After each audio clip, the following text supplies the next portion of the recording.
wassalamu ala asyrafil anbiya'i wal mursalin wa ala alihi wa ashabihi ajma'in. Asyhadu an la ilaha illallah wa asyhadu anna Muhammadan abduhu wa rasuluh alladzi la nabiyya wa la rasula ba'dah. Amma ba'du, faqur rabbi zidni ilma warzuqni fahma. Allahumma aftah lana hikmataka wanshur alaina rahmataka min khazaini rahmatika ya arhamar rahimin. Allahumma amin. Segala puja dan puji hanyalah milik Allah. Salawat dan salam semoga tercurah kepada Rasulullah sallallahu alaihi wasallam dan seluruh pengikutnya hingga akhir zaman. Semoga Allah Subhanahu wa taala menjadikan kita semuanya orang-orang yang senantiasa ikhlas dalam melakukan segala sesuatu. Semoga contoh dari Nabi sallallahu alaihi wasallam menjadi pedoman dan pegangan dalam segala amal yang kita lakukan. Semoga hidup kita sukses berkah. Semoga mati kita husnul khatimah. Semoga Allah akan pertemukan kita dengan Rasulullah sallallahu alaihi wasallam. Dan Allah Subhanahu wa taala memperkenankan kita memasuki surga Firdausil A'la bersama-sama tanpa hisab. Allahumma amin. Menurut perhitungan PBNU, hari ini masuk tanggal 1 Muharram 1446 Hijriah. Begitu juga menurut perhitungan yang lainnya. Umat Islam tentu berbeda dengan umat-umat yang lain. Bahkan dari segi waktu, pemahaman terhadap waktu, penanggalan dan pola-pola waktu itu berbeda.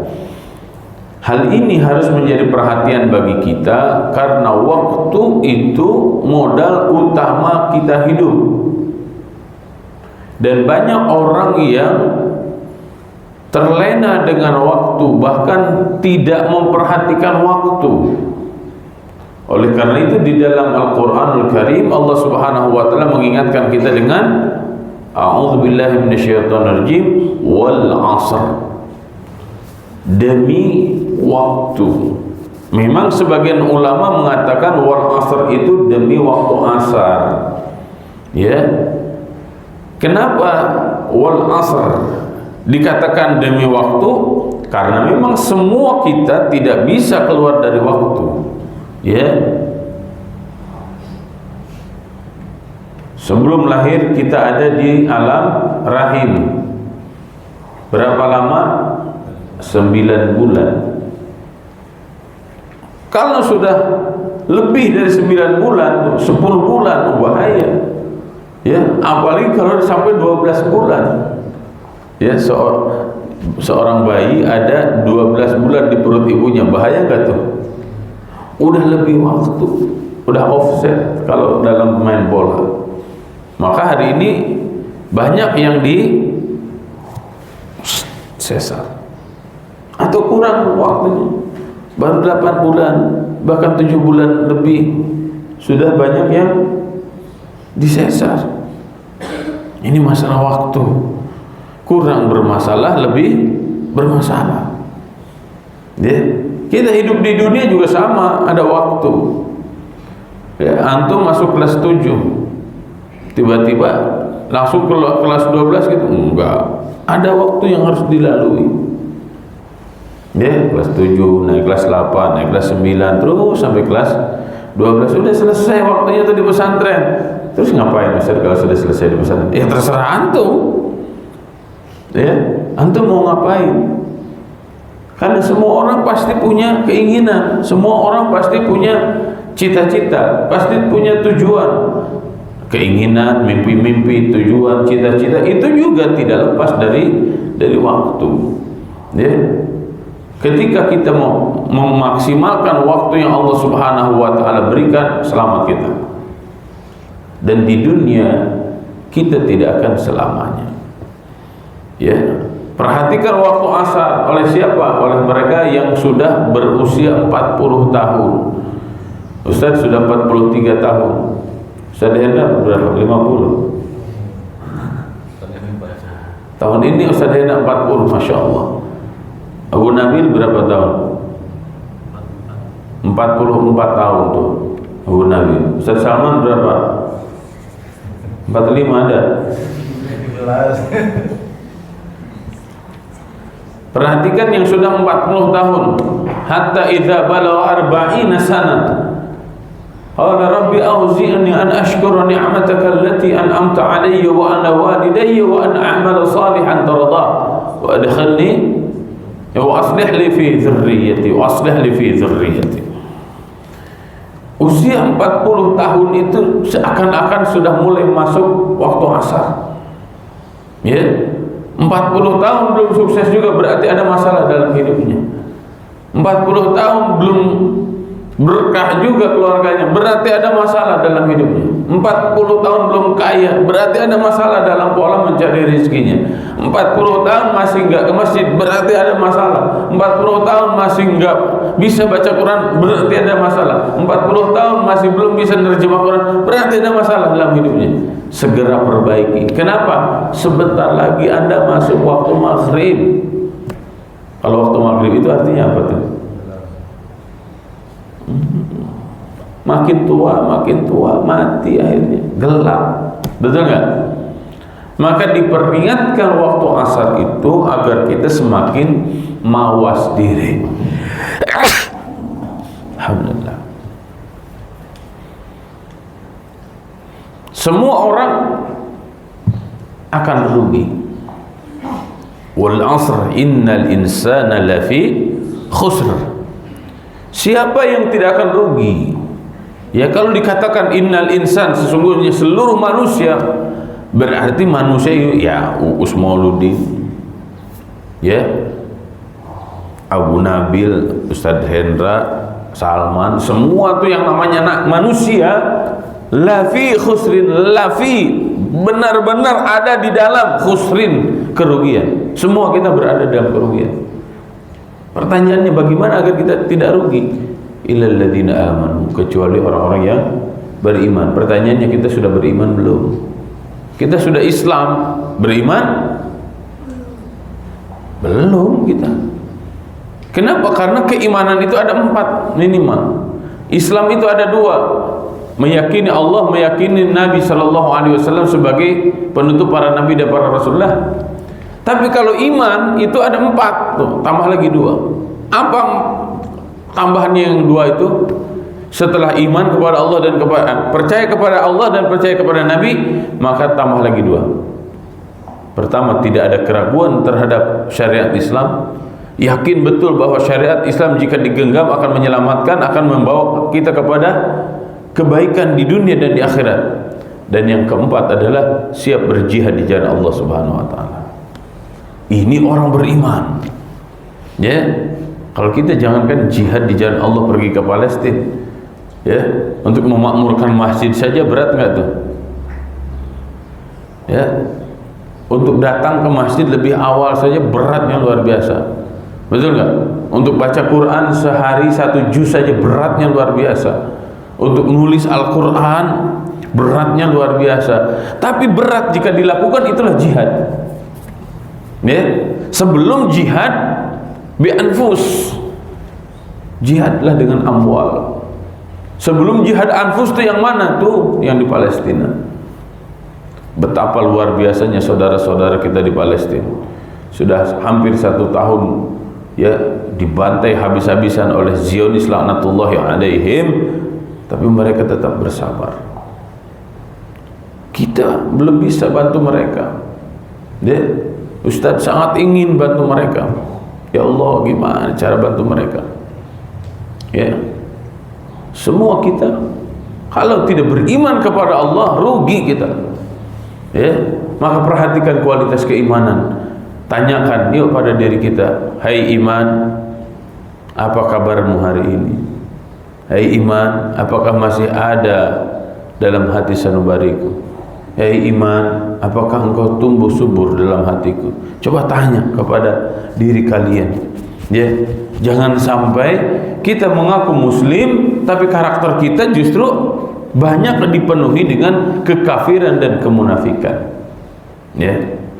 Di antara tanda munafik itu apa? Idza qamu ila shalah qalu kusala. Jika diajak untuk sholat kusala, malas luar biasa. Tanda kemunafikan. Ya. Kemudian wa amilus shalihat illa alladziina amanu wa amilus shalihat. Wa amilus shalihat itu beramal saleh. Amal saleh ya menjadi tanda kebaikan seseorang. Iman itu ada di dalam hati dan pikiran. Amal soleh itu bukti bahwa apa yang ada di hati dan pikirannya benar, apa yang ada di hati dan pikirannya baik, ya, maka akan terwujud dalam amal-amal soleh. Ustaz tanya sekarang, antum kalau sudah melakukan kebaikan, hatinya plong atau tidak? Ustaz tanya kepada antum semuanya, kalau antum melakukan keburukan, kejahatan atau dosa, kira-kira hatinya plong atau tidak? Kenapa begitu ya? Fitrah kita sebagai manusia telah Allah jadikan jika melakukan kebaikan maka plong. Itulah yang menjadikan kita bahagia dan sehat lahir batin. Maka dengan melakukan kebaikan, amal-amal soleh, lahiriah kita, batiniah kita akan sehat. Ya. Tapi jika kita melakukan keburukan bahkan dosa, maka hati dan pikiran kita tidak akan tenang. Mahaka fi sadrika wa karihta an yattali'a alaihi nas. Mahaka fi sadrika, dosa itu apa yang menjadikan hatimu gundah. Wa karihta an yattali'a alaihi nas, dan engkau tidak suka kalau keburukan diperhatikan, diketahui, terungkap oleh orang lain. Itu tuh. Orang jika melakukan keburukan dan dia melakukan keburukan lagi, maka dia berusaha untuk menutupi keburukan-keburukannya. Menutupi keburukan-keburukan itu pekerjaan yang sangat menyulitkan. Ya. Maka oleh karena itu Ustaz ingin mengajak kepada antum semuanya, jika ingin sehat lahir batin di tahun ini, maka fokus lakukan kebaikan demi kebaikan. Lakukan amal soleh demi amal soleh, karena amal soleh demi amal soleh itu akan menghantarkan kita pada kebahagiaan. Cung yang ingin bahagia, cung. Cung yang ingin bahagia, cung. Cung yang ingin bahagia. Oh, banyak akhwat yang gak ingin bahagia ternyata ya. Cung yang ingin bahagia, yuk minta sama Allah, ya Allah, anugerahkan kepada kami kebahagiaan. Ya Allah, ya tangannya dua kalau gitu. Ya Allah, anugerahkan kepada kami kebahagiaan. Ya Allah, anugerahkan kepada kami kebahagiaan. Sudah tahu bagaimana caranya mendapatkan bahagia? Sudah tahu? Sudah tahu? Beriman dan beramal soleh. Dah. Apa tadi? Bagaimana caranya bahagia? Beriman dan beramal soleh. Jika antum beriman dan beramal soleh, udah bahagia. Walaupun menurut orang kasihan sekali itu. Kasihan sekali si Arafah tuh. Pagi ngaji, siang ngaji, sore ngaji, malam ngaji. Kata orang, tanya Arafahnya, Arafah, kalau kamu ngaji terus bahagia nggak? Bahagia itu standarnya bukan orang lain, tapi bahagia itu standarnya diri kita. Ya, diri kita. Nah, ini selamat tuh diri kita, udah selamat, udah. Antum beriman, terus jaga keimanan, tingkatkan kualitas keimanan, lakukan amal-amal kebaikan, insya Allah antum bahagia, pasti. Ya. Nah, ini skala diri. Sekarang bagaimana agar kita semuanya bahagia? Kalau tadi diri sendiri, kalau sekarang bagaimana semuanya bahagia? Mau nggak di pesantren bahagia bareng-bareng? Mau tidak? Mau tidak di pesantren bahagia bareng-bareng? Nggak serius. Kalau serius itu maunya 3 kali. Mau tidak bahagia bareng-bareng? Nah, gitu dong. Mau tahu caranya bagaimana? Nah, caranya ada 2. Ya. Wa tawasau bil haq. Yang kedua, wa tawasau bis sabr. Saling nasihat menasihati. Ya, saling nasihat menasihati pada kebenaran. Kenapa saling nasihat menasihati dalam kebenaran menjadi sumber kebahagiaan bersama? Halo, jika kita diibaratkan seperti bahtera, tahu bahtera tidak? Apa itu? Kapal yang besar. Kira-kira kapal yang besar itu berlayarnya di mana? Di atas hutan, di gunung, di padang pasir atau di lautan? Inna safinata lan tajri 'alal yabas. Ketahuilah, bahtera, kapal laut itu tidak akan pernah berjalan di padang pasir.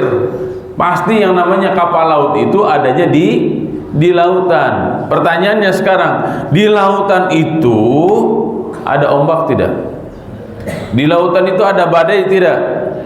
Maka pahami oleh kita semuanya bahwa kehidupan ini pasti akan bertemu dengan ombak dan gelombang, pasti akan ditempa oleh badai, pasti akan bertemu dengan batu karang. Betul nggak? Maka kata para ulama, aqimis safina fa innal bahra amiq. Kokohkan bahteramu, fa innal bahra amiq. Sesungguhnya lautan itu dalam sekali.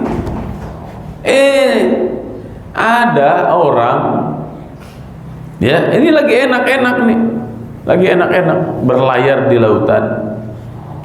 Terus orang itu berpikir gini, biar gampang dapat air, saya mau bolongin aja tuh kapal di bawah, biar kalau saya butuh air tidak usah ke atas.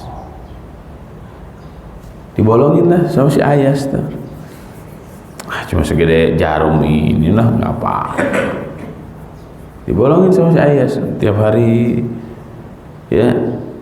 Ketahuan tuh sama si Syafiq, ya. Ke Ayas lagi ngapain ke Ayas? Ini lagi ngebolongin kapal. Jangan ke Ayas, nanti ketahuan semua, terus bahaya. Ya cuma di kita aja. Jangan ke Ayas, bahaya. Apa sih? Bocil. Nih, kakak kelas kalau dinasihatin oleh adik kelas biasanya langsung, bocil, tahu apa sih? Menyepelekan. Ya, Kak, ayo ke masjid, Kak. Kakak kan udah SMA.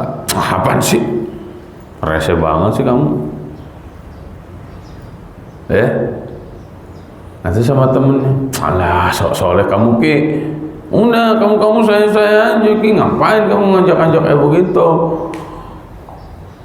Ya betul nggak? Tawasau bil haq. Kalau tidak dilakukan, apa yang akan terjadi?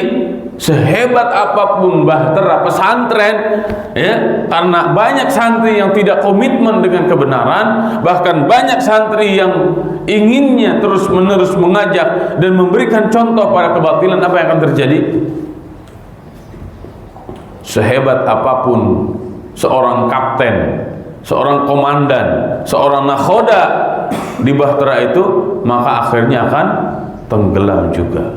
Kenapa? Karena banyak para pengkhianat, santri-santri yang berkhianat. diajak sholat ke masjid nggak mau, diajak murojaah nggak mau, diajak munakosyah nggak mau, diajak baca kitab nggak mau, diajak diskusi-diskusi keislaman nggak mau. Maunya apa? Tidur aja terus. Bangun pagi, tidur pagi, bangun siang, tidur siang. Akhirnya apa? Tidak terbentuk budaya yang baik di pesantren. Ini yang disebut dengan para pengkhianat. Karena apa? Bahtera pesantren kita akan karam. Para ustadz, terutama Ustadz Salman sebagai PJ Asrama, terutama Ustazah Ismi sebagai PJ Asrama, apa yang harus dilakukan? Nah, ini yang terakhir. Wa tawassaw bis sabr. Harus sabar. Ustadz ngadepin ustadz muda yang begitu aja hidupnya monoton, harus sabar. Ustadz muda ngadepin anak-anak muda kayak kalian, yang satu begini, yang satu begitu, macam-macam karakternya, harus sabar. Didoain jam 3 subuh, ya Allah, si Inan ya Allah, si Daung ya Allah, Rizali ya Allah, si Iki ya Allah, si Ihsan, si Syafiq ya Allah,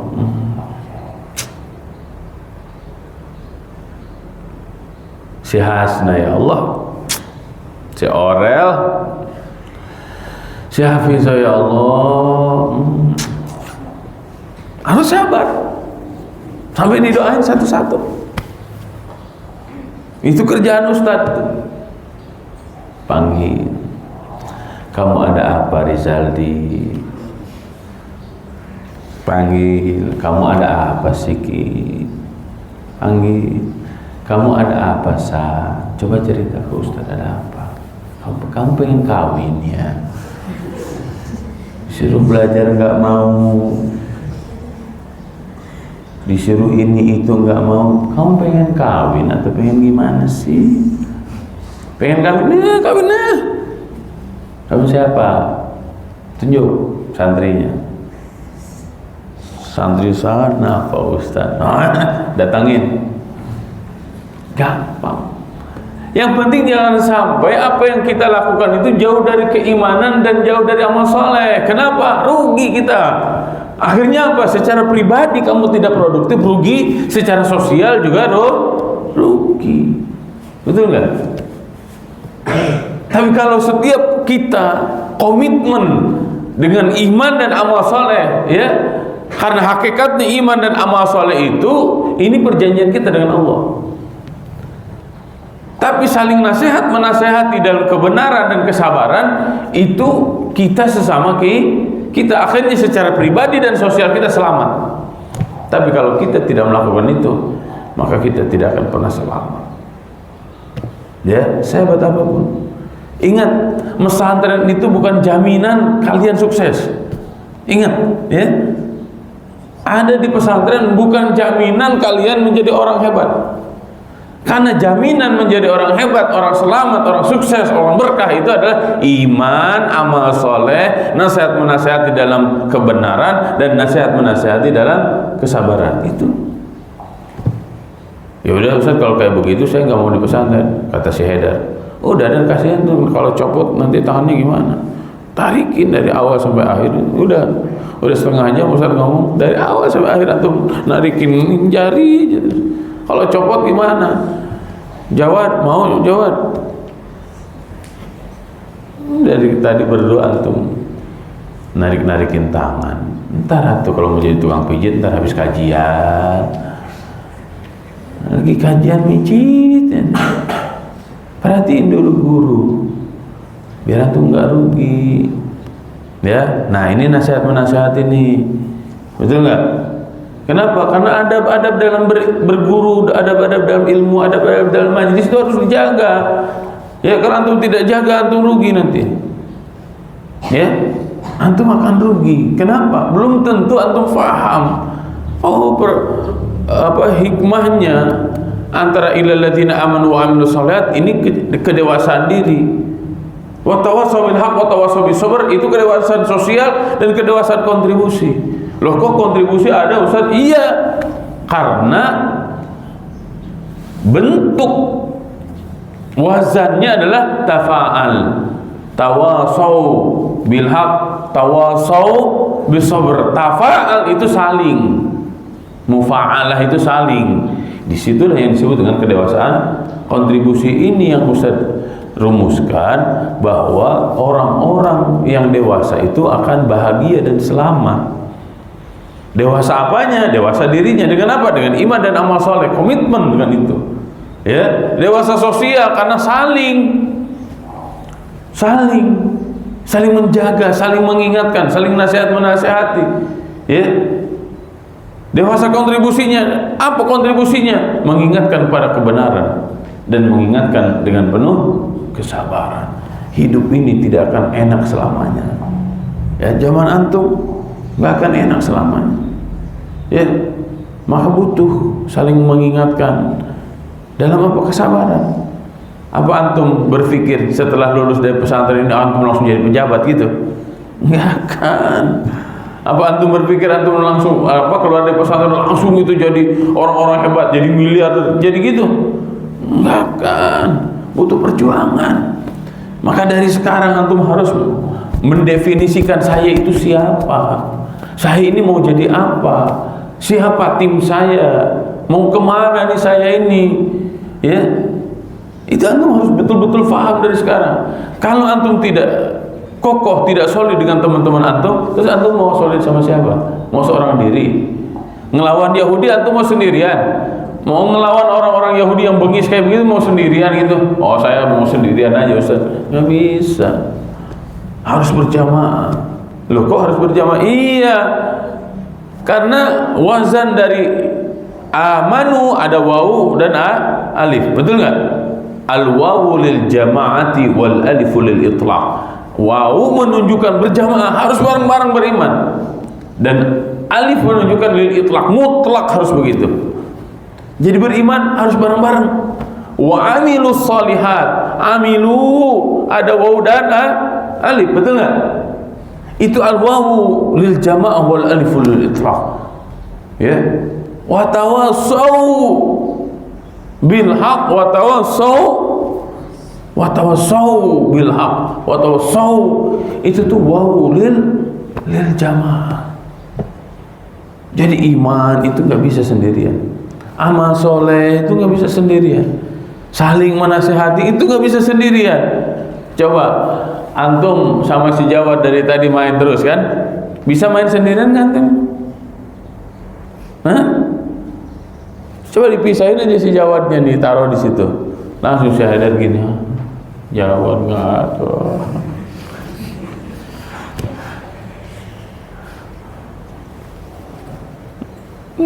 Nggak selesai mainnya. Tadi mainnya tangan, sekarang udah gamesnya kan sudah tadi. Wah, saudaraku, udah itu malah dilanjutin. Itu namanya tawasau, ente saling bercanda. Gak bisa saling bercanda itu sendirian.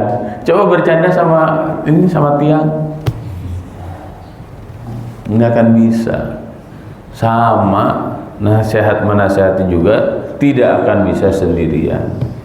Nah, ini mudah-mudahan mengawali tahun baru Islam, ya, 1 Muharram 1446 Hijriah. Semoga segala dosa kita di tahun lalu diampunkan oleh Allah. Semoga amal-amal kebaikan yang sedang kita rintis semakin dikokohkan oleh Allah. Dan semoga tahun ini segala kebaikan, segala rahmat dan keberkahan dari Allah Subhanahu wa taala akan dilimpahkan kepada kita semuanya. Semoga kita terhindar dari fitnah kehidupan, sehingga kita semuanya selamat baik di dunia ataupun kelak di akhirat. Semoga orang tua kita dalam kondisi sehat walafiat. Allah mudahkan usahanya, Allah mudahkan ikhtiarnya, Allah berikan keberkahan pada rizki yang Allah anugerahkan kepada kedua orang tua antum, dan semoga antum, adik kakak dan adik antum semuanya dijaga oleh Allah. Begitu juga semoga ustadz dan seluruh para asatiz yang ada di pesantren ini dijaga oleh Allah, dan semoga pesantren ini menjadi pesantren yang diberkahi oleh Allah Subhanahu wa taala.